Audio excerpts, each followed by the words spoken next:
Ropeway में बैठने के बाद हम लोग चले गए ऊपर की ओर, यानी कि माता जी के और नज़दीक। और जैसे जैसे रोपवे आगे बढ़ता गया हमारी एक्साइटमेंट लेवल तो हाई होती गई, बट मुझे वहाँ का व्यू इतना पसंद है कि मैं क्या बताऊँ गाइस।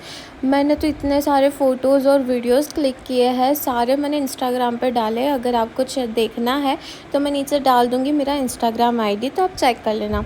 वहाँ से उतरने के बाद हम लोगों ने की पैदल यात्रा स्टार्ट, यानी कि थोड़े ही स्टेप थे जो हमको कवर आउट करने थे, और वो कवर करके हम सीधा पहुँच गए माता जी के द्वार में।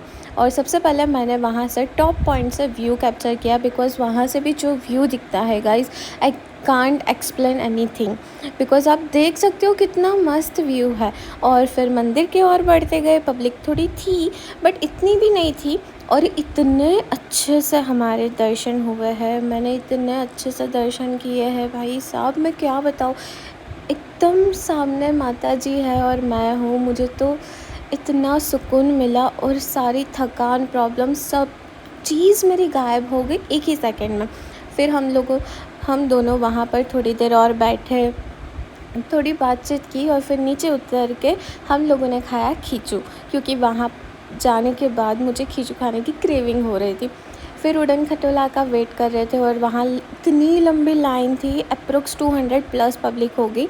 और फिर हम लोग वापस से रोपवे में बैठ के नीचे की ओर आ गए। और तब 6 लोग को एक साथ बिठाया था, और जाने के वक्त हम 2 थे, तो अच्छे से मैं कैप्चर नहीं कर पाई। फिर हम लोग सीधा निकल गए बाहर। हम दोनों को इतनी ज़ोरों की भूख लगी थी, तो हम लोग रुक गए सर्वोत्तम में, और वहाँ पर हम लोगों ने खाना खाया। और खाना खाने के बाद हम लोग वापस से निकल गए घर की ओर। तो आज का व्लॉग मैं यही एंड करती हूँ। Bye bye everyone, stay tune.